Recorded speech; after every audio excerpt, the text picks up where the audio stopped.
ತಿಂಡಿ ತಗೊಳ್ಳಿ.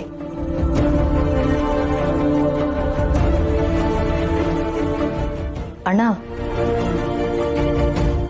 ಏನ್ ಯೋಚನೆ ಮಾಡ್ತಾ ಕೂತ್ರಿ?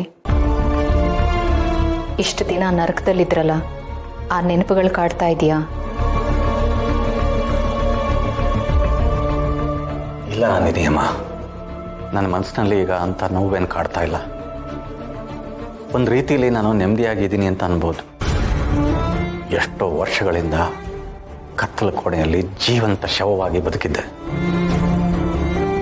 ಒಬ್ಬನೇ ಆ ಕತ್ತಲೆ ಕೋಣೆಯಲ್ಲಿ ಹುಚ್ಚಂತರ ಒದ್ದಾಡಿದ್ದೀನಿ. ನನ್ನ ಬಿಸಿ ಉಸಿರು ನನಗೆ ಕೇಳಿಸ್ತಾ ಇತ್ತು. ನಾನು ಕಣ್ಣು ಮುಚ್ಚಿದ್ದೀನೋ ತೆರೆದಿದ್ದೀನೋ ನನಗೆ ಗೊತ್ತಾಗ್ತಾ ಇರಲಿಲ್ಲ. ಅಷ್ಟು ಕತ್ಲು.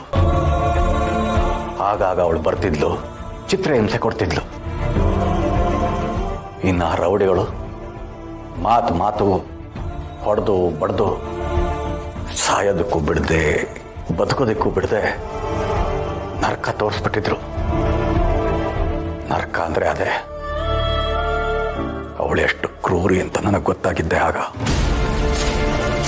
ಆದರೂ ಬದುಕೋ ಆಸೆ ನನಗಿತ್ತು. ಅದು ಆಸೆ ಅಲ್ಲ, ಛಲ. ಅವಳು ಮಾಡಿರೋ ಅನ್ಯಾಯನ ನಾನೇ ಮುಂದೆ ನಿಂತು ಸರಿ ಮಾಡಬೇಕಾಗಿತ್ತು. ಅವಳು ಮಾಡಿರೋ ಪಾಪಕ್ಕೆ ಪ್ರಾಯಶ್ಚಿತ್ತ ಆಗಬೇಕಾಗಿತ್ತು. ಅಣ್ಣ, ಅದಕ್ಕೆಲ್ಲ ಉತ್ತರ ಕೊಡೋದಕ್ಕೆ ನಾವೀಗ ತಯಾರಾಗಿದ್ದೀವಿ.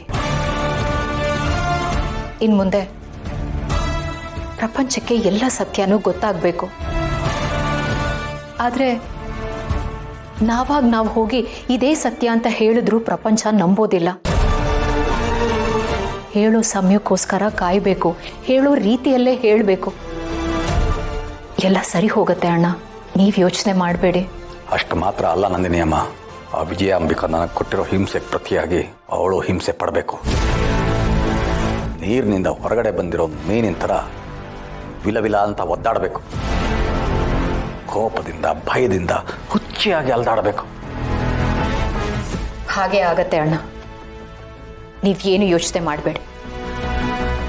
ಅವಳು ನಮ್ಮನ್ನ ನೋಡೋದಕ್ಕೂ ಆಗದೆ, ನಮ್ಮನ್ನ ಸೋಲ್ಸೋದಕ್ಕೂ ಆಗದೆ, ಕಡೆ ಪಕ್ಷ ನಮ್ಮ ಹತ್ರ ಬರೋದಕ್ಕೂ ಆಗದೆ, ಏನು ಮಾಡೋದಕ್ಕೂ ಗೊತ್ತಾಗದೆ ಉರಿದು ಬೂದಿ ಆಗಬೇಕು.